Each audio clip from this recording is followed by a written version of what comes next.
आज हम क्रिया योग के विषय में विस्तार से जानने वाले हैं।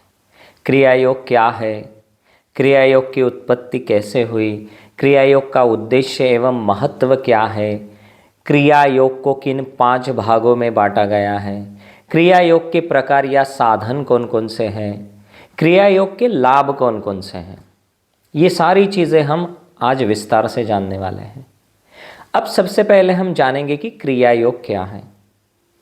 क्रिया योग अर्थात कर्म का योग। क्रिया योग एक प्राचीन ध्यान की तकनीक है जिससे हम प्राण शक्ति और अपने श्वास को नियंत्रण में ला सकते हैं। क्रिया योग एक सरल मनकायिक प्रणाली है। प्रत्यक्ष प्राण शक्ति के द्वारा मन को नियंत्रित करने वाला क्रिया योग अनंत तक पहुँचने के लिए सबसे सरल, प्रभावशाली और सुगम मार्ग है। क्रिया योग की पद्धति में प्राणायाम के कई स्तर शामिल होते हैं जो ऐसे सिद्धांतों पर आधारित होते हैं जिनका उद्देश्य आध्यात्मिक विकास की प्रक्रिया को बढ़ाना है, प्रशांति और ईश्वर के साथ जुड़ाव की एक परम स्थिति को उत्पन्न करना होता है जिससे मानव अध्यात्म के विकास में उन्नत हो सके। इस प्रकार क्रिया योग ईश्वर बोध, यथार्थ ज्ञान एवं आत्म साक्षात्कार प्राप्त करने की एक वैज्ञानिक प्रणाली है। अब हम जानेंगे कि क्रिया योग की उत्पत्ति कैसे हुई। क्रिया योग की परंपरा का प्रारंभ शिवयोग के पारंगत सिद्ध योगियों ने किया है।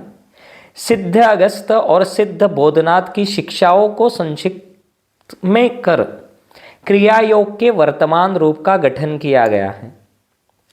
क्रिया योग की साधना में कुल मिलाकर 144 क्रिया है।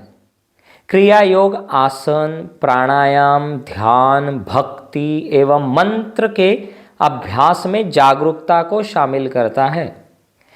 क्रिया योग के साथ कई विधियां जुड़ी हुई हैं जो प्रमाणित तौर पर योग सूत्र, तंत्र शास्त्र, गीता एवं योग की संकल्पनाओं से ली गई है।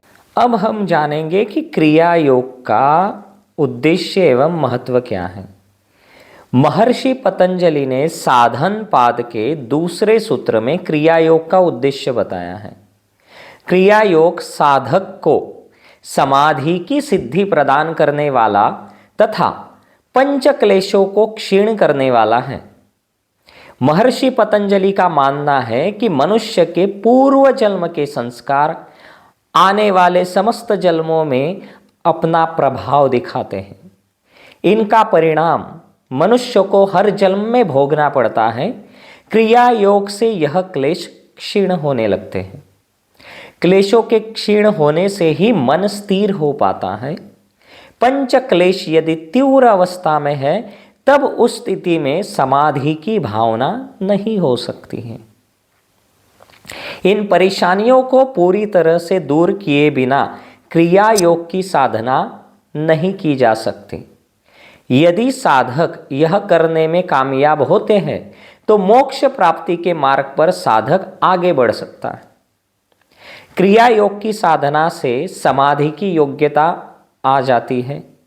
क्रिया योग के अभ्यास के माध्यम से व्यक्ति स्वयं का अध्ययन करना और नकारात्मक आदतों, इच्छाओं, भय और अन्य प्रकार की गड़बड़ी को छोड़ना शुरू कर देता है।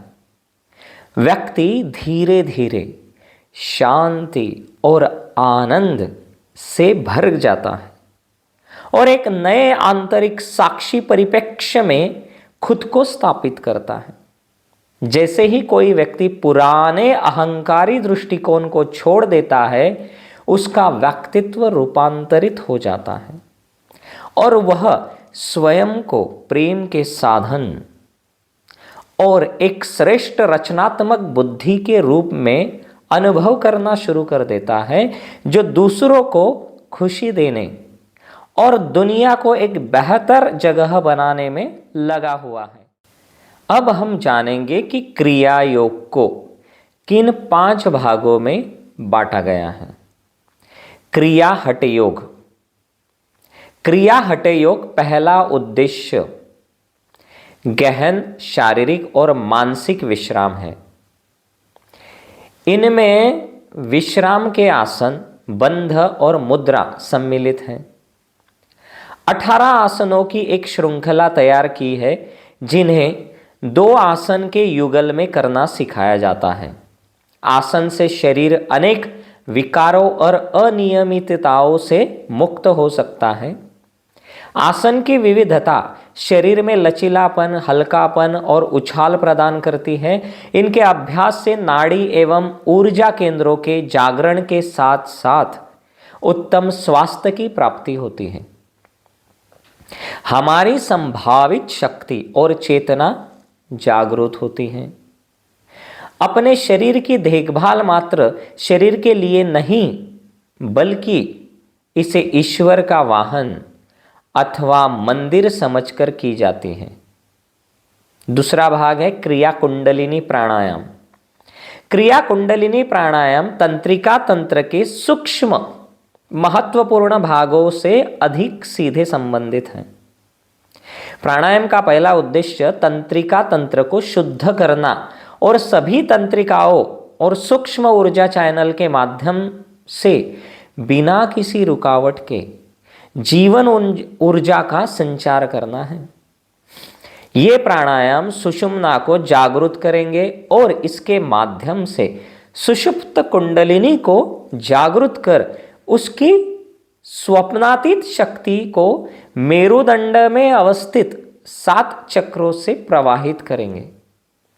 क्रिया कुंडलिनी प्राणायाम संभावित शक्ति और चेतना को जागृत करने और इसे रीढ़ के आधार और सिर के शीर्ष के बीच 7 प्रमुख चक्रों के माध्यम से प्रसारित करने की एक शक्तिशाली श्वास तकनीक है।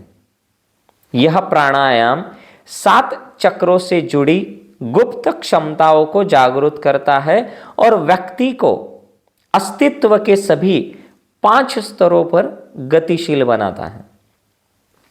क्रिया कुंडलिनी प्राणायाम के अभ्यास से ईश्वरीय चेतना की ओर मनुष्य की स्वाभाविक प्रगति तीव्रतर हो जाती है। तीसरा है क्रिया ध्यान योग। क्रिया ध्यान योग मन पर काबू पाने की वैज्ञानिक कला सीखने के लिए ध्यान तकनीकों की एक प्रगतिशील श्रृंखला है। हमारी आंतरिक चेतना में महसूस किया गया सत्य हमारी जागरूक चेतना में प्रवेश करे और वहाँ प्रभावी होना चाहिए, क्योंकि हमारी चेतना का स्तर हमारे जीवन की प्रकृति और गुणवत्ता को निर्धारित करता है। इसीलिए विचारों को रोकने और शून्य में गिराने की कोशिश करने के बजाय हमारा ध्यान मन को वश करने में, मन को शुद्ध करने के लिए, मन की शक्ति, दृश्यता की शक्ति को मजबूत करने, मानसिक स्पष्टता, अंतर्ज्ञान और दृष्टि विकसित करने के लिए, बौद्धिक, सहज और रचनात्मक क्षमताओं को जागृत करने के लिए और प्रेरणा के तैयार प्रवाह को उत्तेजित करने के लिए गतिशील तरीकों पर ध्यान केंद्रित करता है, जिसका उपयोग हमारे जीवन में किया जा सकता है। ध्यान हमारी एकाग्रता की शक्ति को विकसित करने में हमारी मदद करता है, ताकि हमारी संपूर्ण चेतना हमारी आत्मा की ओर उन्मुख हो सके। समाधि तथा ईश्वर सानिध्य प्राप्त करने के लिए ध्यान के विभिन्न तकनीकों का ये समूह है। ईश्वर के साथ संवाद की बेदम अवस्था समाधि और आत्म साक्षात्कार के क्रिया ध्यान योग है। चौथा है क्रिया मंत्र योग। अंतर्ज्ञान, बुद्धि और शक्तिशाली चक्रों को जागृत करने के लिए तथा मन की वृत्तियों की शुद्धि के लिए सूक्ष्म ध्वनियों का और बीज अक्षरों का मौन जप या मौन मानसिक पुनरावृत्ति है, जो दिव्य गुणों को उत्तेजित करता है। यह अभ्यास व्यक्ति के संपूर्ण अस्तित्व को समायोजित करता है और उसकी चेतना को ईश्वर की ओर मोड़ देता है और व्यक्ति को दिव्य ऊर्जा और अनुग्रह के प्रवाह के लिए खोल देता है। मन में केंद्रित मानसिक बकवास का विकल्प बन जाता है और बड़ी मात्रा में ऊर्जा के संचय की सुविधा प्रदान करता है। मंत्र अभ्यस्त अवचेतन प्रवृत्तियों को भी शुद्ध करता है। पांचवा है क्रिया भक्ति योग। परमात्मा के लिए आत्मा की आकांक्षा की खेती। इसमें बिना शर्त प्रेम और आध्यात्मिक आनंद जगाने के लिए भक्ति संबंधी गतिविधियां और सेवा शामिल है। इसमें जप और गायन, समारोह, तीर्थ यात्रा और पूजा शामिल है। धीरे धीरे व्यक्ति की सभी गतिविधियां मधुरता से सराबोर हो जाती है क्योंकि सभी में प्रिय का आभास होता है। इसमें मंत्रोच्चार, कीर्तन, पूजा, यज्ञ एवं तीर्थ यात्रा के साथ साथ निष्काम सेवा भी सम्मिलित है। इसमें अपेक्षा रहित प्रेम एवं आनंद की अनुभूति उपलब्ध होती है। अब हम जानेंगे कि क्रिया योग के प्रकार या साधन कौन कौन से हैं। क्रिया योग के 3 प्रकार महर्षि पतंजलि ने बताए हैं। एक तप, दूसरा स्वाध्याय, तीसरा ईश्वर प्रणिधान। महर्षि पतंजलि द्वारा प्रतिपादित क्रिया योग का मुख्य आधार तप है। इसका वैचारिक आधार स्वाध्याय है तथा इसका भावनात्मक आधार ईश्वर प्रणिधान है। हम सबसे पहला जानेंगे तप। तप स्वयं के शुद्ध सार तत्व को प्राप्त करने की एक प्रक्रिया है। उदाहरण हेतु जिस प्रकार सोने को बार बार गर्म कर छोटी हथौड़ी से पीटा जाता है, जिसके परिणाम स्वरूप शुद्ध सोना प्राप्त होता है, उसी प्रकार योग में तप एक ऐसी प्रक्रिया है जिसके द्वारा शक्ति की अशुद्धियों को जलाकर भस्म किया जाता है। शक्ति की अशुद्धियों को जलाकर भस्म किया जाता है। मैंने ऐसा क्यों कहा? क्योंकि नकारात्मक शक्तियां भी होती हैं, सकारात्मक शक्तियां भी होती है। तो व्यक्ति की अशुद्धियों को जलाकर भस्म किया जाता है ताकि उसका असली शुद्ध सार तत्व प्रकट हो सके। निष्काम भाव से तप का पालन करने से मनुष्य का अंतःकरण अनायास ही शुद्ध हो जाता है। महर्षि पतंजलि ने तप का फल का वर्णन करते हुए कहा है कि तप से अशुद्धियों का क्षय हो जाता है तथा शरीर और इंद्रियों की शुद्धि होती है। जिस प्रकार अश्व विद्या में कुशल सारथी चंचल घोड़ों को साधता है, उसी प्रकार शरीर, प्राण, इंद्रियों और मन को उचित रीति और अभ्यास से वशीकार करने को तप कहते हैं, जिससे सर्दी गर्मी, भूख प्यास, सुख दुख, हर्ष शोक, मान अपमान आदि संपूर्ण द्वंद्वों की अवस्था में बिना किसी कठिनाई के स्वस्थ शरीर और निर्मल अंतःकरण के साथ मनुष्य योग मार्ग में प्रवृत्त रहता है। ये द्वंद्व शारीरिक, मानसिक और वाचिक किसी भी श्रेणी के हो सकते हैं। बिना कष्ट सहन किए कोई भी साधना सिद्ध नहीं होती है। तप हर क्षेत्र में परम आवश्यक है। आध्यात्मिक जीवन शैली अपनाते हुए शारीरिक तथा मानसिक कष्टों को ईश्वर की इच्छा समझकर स्वीकार कर लेना और प्रत्युत्तर में कोई प्रतिक्रिया ना करना, अर्थात प्रतिक्रियाओं को त्याग करना ही तप है। तप संयमित रूप से जीवन जीना है। अहंकार, तृष्णा और वासना के पीछे छोड़कर उस प्रभु पर पूर्ण समर्पण ही तप है। स्वधर्म पालन, व्रत, उपवास, नियम, संयम, कर्तव्य पालन आदि इन सभी कर्मों को निष्ठा एवं ईमानदारी से सहर्ष करना ही तप है। अपने आश्रम, वर्ण, योग्यता और परिस्थिति के अनुसार ही स्वधर्म का पालन करना चाहिए। उसके पालन में जो भी शारीरिक या मानसिक कष्ट प्राप्त होते हैं, उन सभी कष्टों को सहर्ष सहन करना ही तप कहलाता है। विपरीत परिस्थितियों में बिना बड़बड़ाते हुए, महत्वपूर्ण है, विपरीत परिस्थितियों में बिना बड़बड़ाते हुए सहन शक्ति और स्वीकार्यता के साथ निकलना ही तप है। जैसे मान लो आप जब व्रत रखते हो तब आपको भूख लगती है, पर आप उसको सहन करके अपने व्रत के निश्चय को बनाए रखते हो, यही तप है।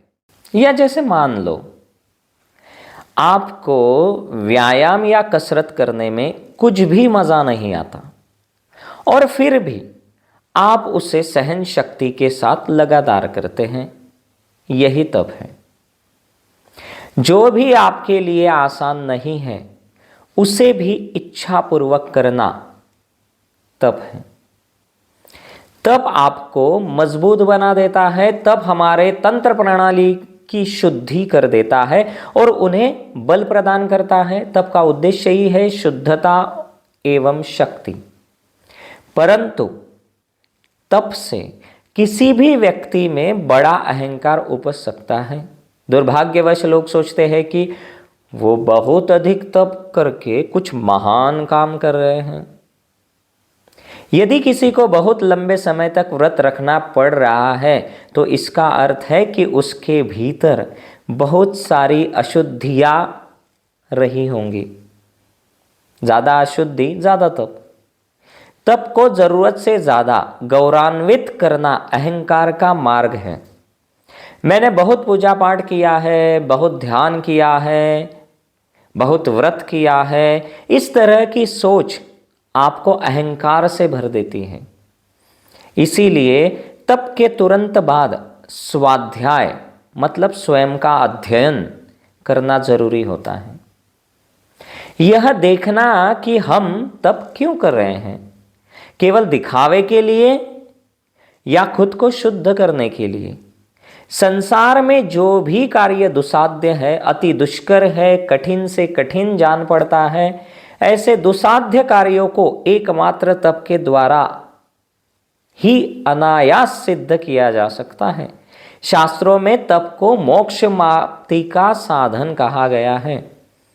तप के द्वारा मन, वचन तथा अपनी इंद्रियों को तपाने से जन्म जन्मांतर के पाप भस्मीभूत हो जाते हैं। योग वाचस्पति टीका अनुसार तप उतना ही करना चाहिए जितना शरीर के धातुओं में विषमता उत्पन्न ना हो सके। वात, पित्त, कफ इन त्रिदोषों में विषमता उत्पन्न नहीं होनी चाहिए। योग भाष्य के अनुसार इस प्रकार किया जाने वाला तप अवश्य ही योग सिद्धि प्रदान करता है।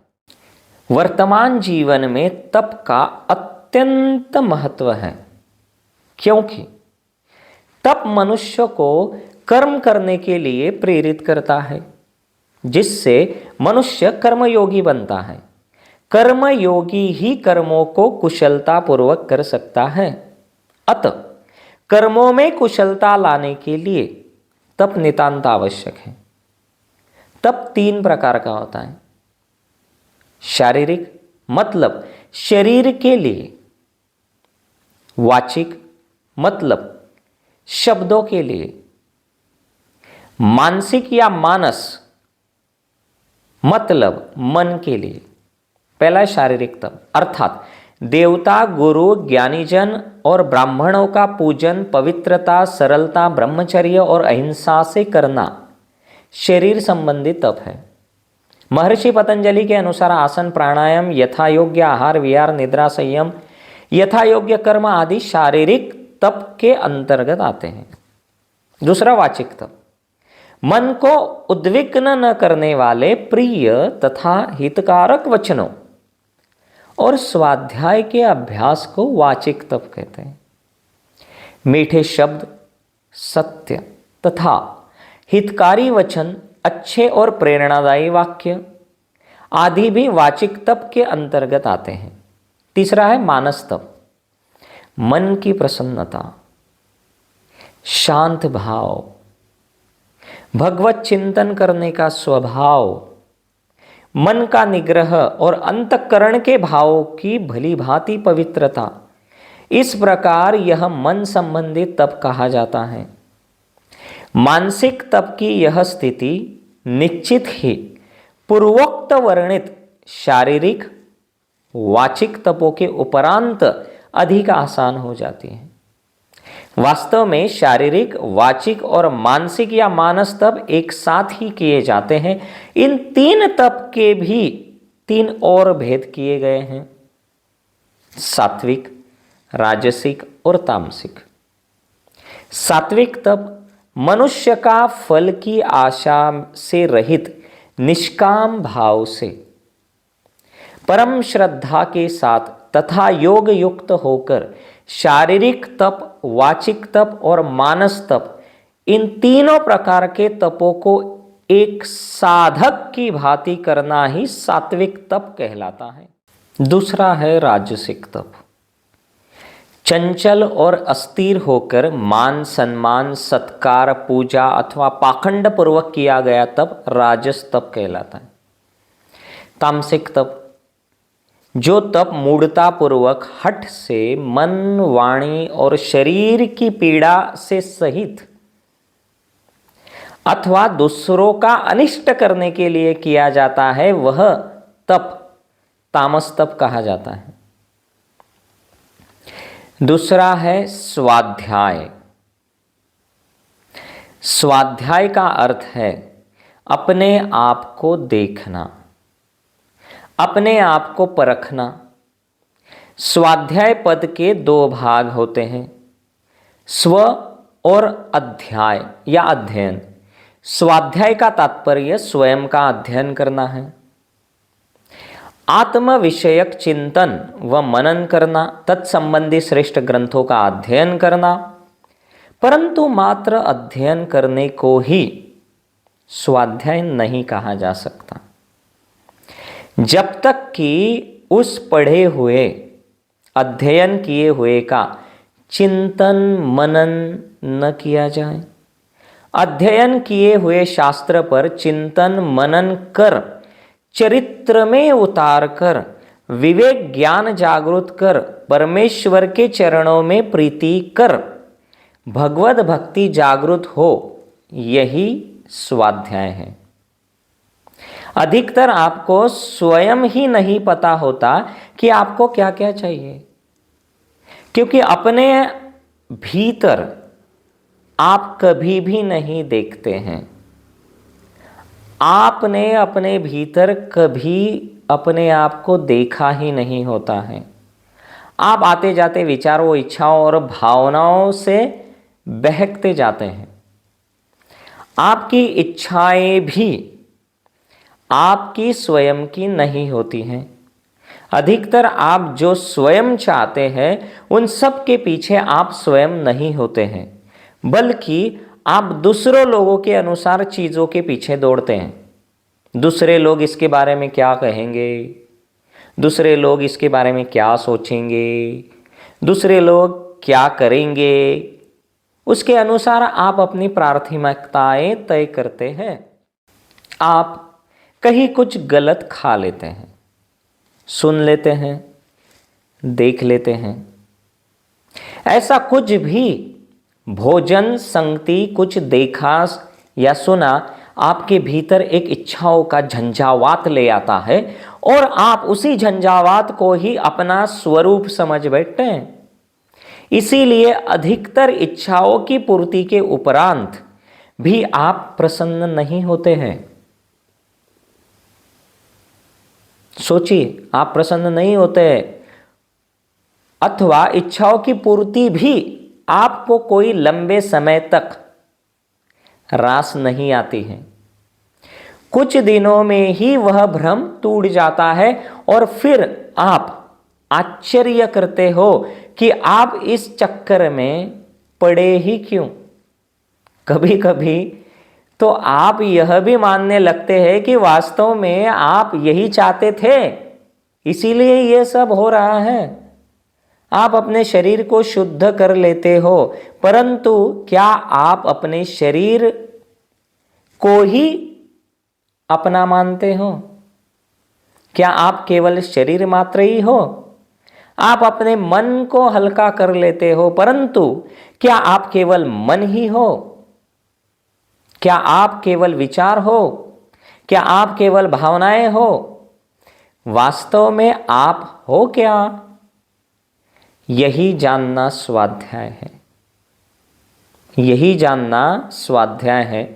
अपने शरीर को देखो, अपने शरीर की संवेदनाओं को देखो, अपने मन को देखो, अपने मन की छापों को देखो, अपने विचारों को देखो, अपने सच्चे स्वरूप को देखो, स्वयं को देखो।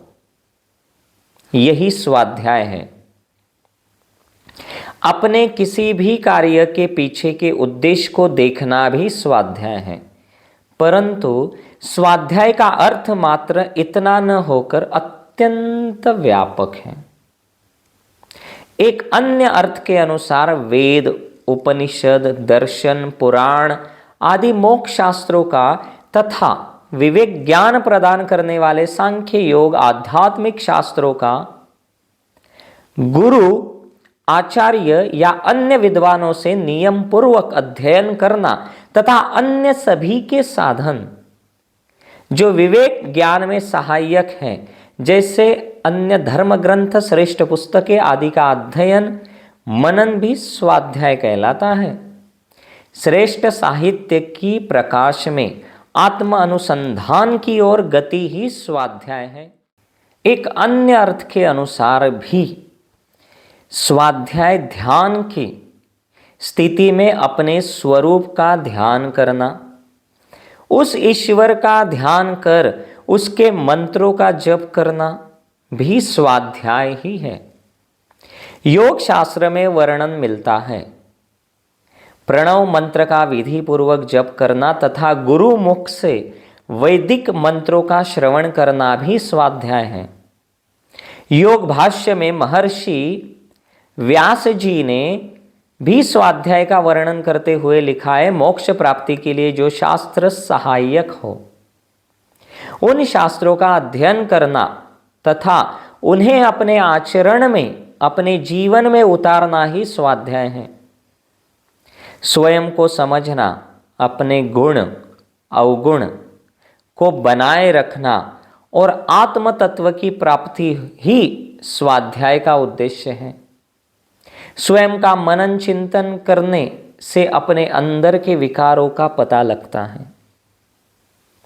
स्वयं के अंतर मन में व्याप्त कलुषित विचारों का अध्ययन कर उन्हें दूर करने का मार्गदर्शन मिलता है। आत्मज्ञान द्वारा, विवेक ज्ञान द्वारा उन्हें दूर किया जा सकता है। स्वाध्याय आपको सभी दुख, क्लेश, भय, चिंता और असुरक्षितताओं की भावनाओं से मुक्त कर देता है। आपके अंदर तुरंत उल्लास और प्रकाश जागता है, जिससे मानव जीवन उत्कृष्ट बनता है, क्योंकि तप के द्वारा साधक अपने कर्मों को उत्कृष्ट बना सकता है और साधना की ओर अग्रसर हो सकता है। वही स्वाध्याय द्वारा साधक इष्ट इष्ट के दर्शन कर ज्ञान योग का अधिकारी बनता है। विवेक ज्ञान की प्राप्ति जीवन को दिव्य बना सकती है। महर्षि पतंजलि ने स्वाध्याय का फल बताते हुए कहा है, स्वाध्याय के प्रति निष्ठा जब साधक को प्राप्त हो जाती है, तब उसे अपनी इच्छा अनुसार अपने इष्ट देवता, ऋषियों का तथा सिद्धों का दर्शन होता है तथा वे उन्हें आशीर्वाद देकर अनुग्रहित करते हैं। वे साधक के कार्य संपादन में सहायता प्रदान करते हैं। साधक अपने इष्ट से अपने आराध्य से एक प्रकार से जुड़ जाता है, एक रस हो जाता है। यह स्वाध्याय आपको आगे बढ़ाकर पूरे अज्ञात ब्रह्मांड से जोड़ देता है। स्वाध्याय से प्रभु चरणों में प्रीति होती है, भगवत भक्ति का जागरण होता है। जो साधक स्वाध्यायशील होते हैं उनके लिए प्रभु की शरण सहज हो जाती है। स्वाध्याय साधक को ज्ञान योगी बनाता है। स्वाध्याय से विवेक ज्ञान की प्राप्ति होती है। क्या सही है क्या गलत है का ज्ञान साधक को हो जाता है, जो कि प्रगति या उन्नति के मार्ग में अति आवश्यक है। स्वाध्याय तप से एक कदम और आगे ले जाता है। तीसरा है ईश्वर प्रणिधान या ईश्वर शरणागति। ईश्वर प्रणिधान का अर्थ है ईश्वर के प्रति प्रेम, भक्ति और समर्पण। ईश्वर के प्रति प्रेम, भक्ति और समर्पण, यह एकमात्र ऐसा साधन है जिसमें साधक स्वयं समर्पित हो जाता है। ईश्वर के प्रति समर्पण को श्रद्धा और प्रज्ञा का स्रोत कहा जाता है।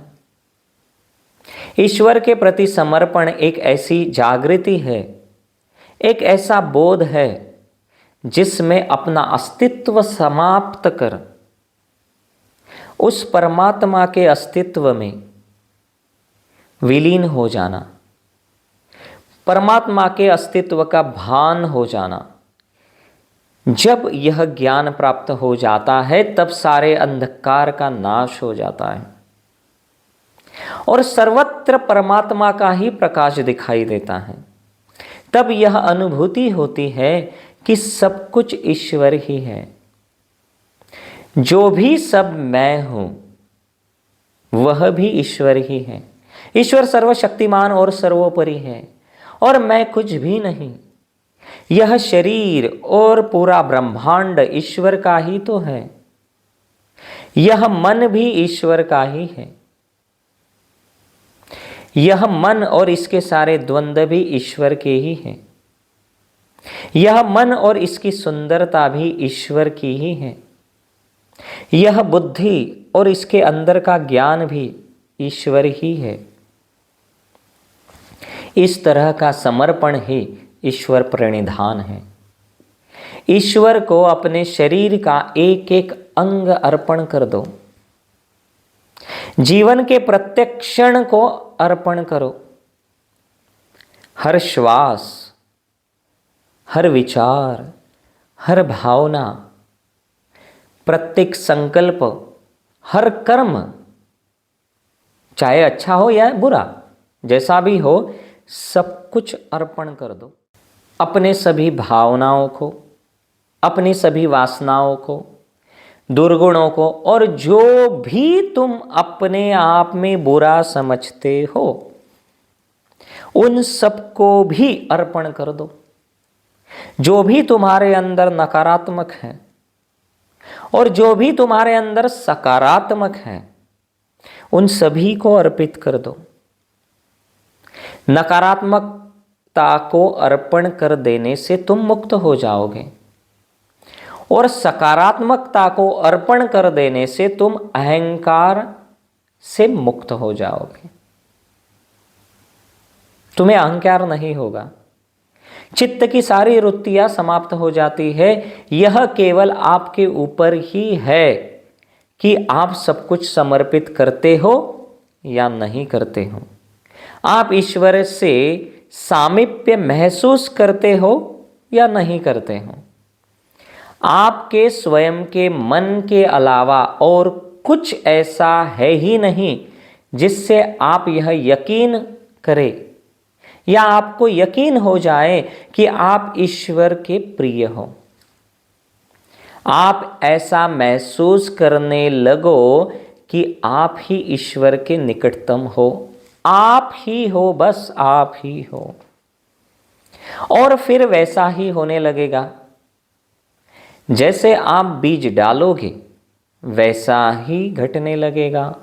अपने समस्त कर्मों में, अपने समस्त कर्मों के फल को ईश्वर को समर्पित करना एवं कर्म फल का पूर्ण रूपेण त्याग कर देना ही ईश्वर प्रणिधान है।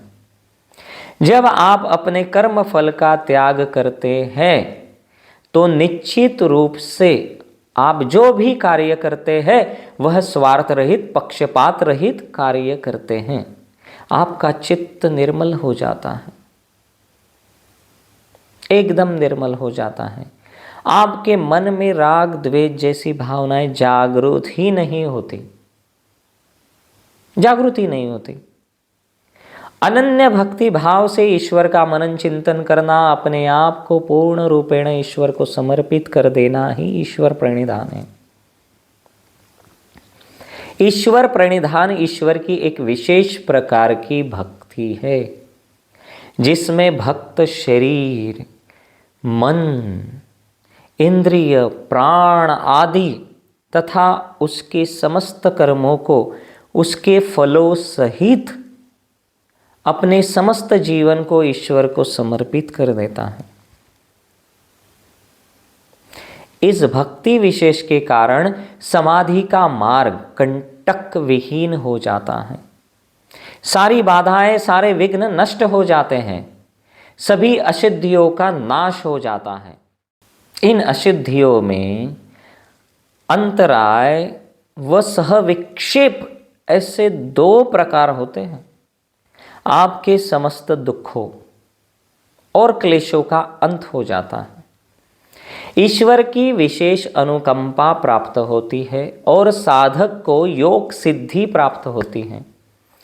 बिना भक्ति के स्वाध्याय भी रूखा सूखा ही है। बिना भक्ति के स्वाध्याय भी रूखा सूखा ही है। समर्पण के बिना स्वाध्याय में कोई रस नहीं है। बिना प्रेम और भक्ति के आध्यात्मिक पथ में कोई आनंद ही नहीं है। बिना भक्ति के आध्यात्मिक पथ ऐसे ही है जैसे कोई फीकी खीर या बिना नमक के बेस्वाद सब्जी है। जब साधक पूर्ण रूपेण खाली होकर स्वयं को ईश्वर को समर्पित कर देता है तब ईश्वर उसका हाथ उसी प्रकार थाम लेते हैं जिस प्रकार एक पिता अपने बच्चे का हाथ थाम लेता है और अपने बच्चे को पग पग पर गलत रास्तों से बचाते हुए उचित मार्गदर्शन करता है। ईश्वर प्रणिधान आपको आनंद से भर देता है, आनंद से भर देता है और समाधि की अवस्था में ले जाता है। मनुष्य जीवन का मुख्य उद्देश्य मोक्ष या कैवल्य की प्राप्ति है और यही मोक्ष सिद्धि के लिए ईश्वर प्रणिधान आवश्यक है। ईश्वर की उपासना या ईश्वर के प्रति पूर्ण समर्पण ही योग में सिद्धि मिलने के लिए जरूरी होती है, क्योंकि इससे ही योग में सिद्धि मिलती है। निर्विष समाधि जो आध्यात्मिक जीवन का परम लक्ष्य है, निर्विष समाधि जो आध्यात्मिक जीवन का परम लक्ष्य है वो ईश्वर प्रणिधान से ही प्राप्त हो सकती है।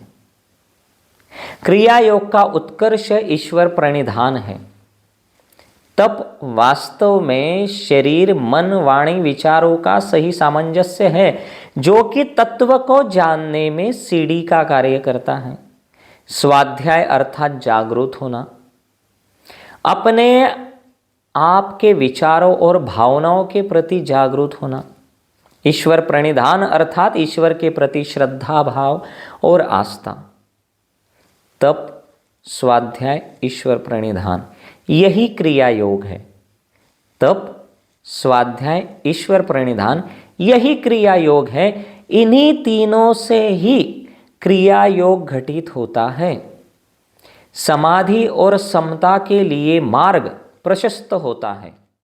जिस प्रकार मुखमंडल की सुंदरता के लिए सभी अंगों का होना आवश्यक है, उसी प्रकार जीवन में सौंदर्य लाने के लिए तप, स्वाध्याय तथा ईश्वर प्रणिधान का सुंदर समन्वय नितांत आवश्यक है, जिससे कि जीवन दिव्यता व उत्कृष्टता को प्राप्त कर मोक्ष को प्राप्त कर सके।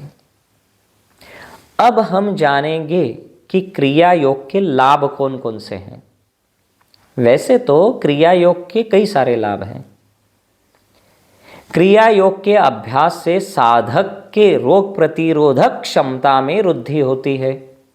इससे शरीर कई तरह के रोग से लड़ने में सक्षम बनता है। क्रिया योग से आपको मानसिक राहत मिलती है, अवसाद से आपको छुटकारा मिलता है, स्फूर्ति, भावनात्मक संतुलन, मानसिक शांति, एकाग्रता, अंतर प्रेरणा, ज्ञान, अपार बल और सौंदर्य की प्राप्ति होती है।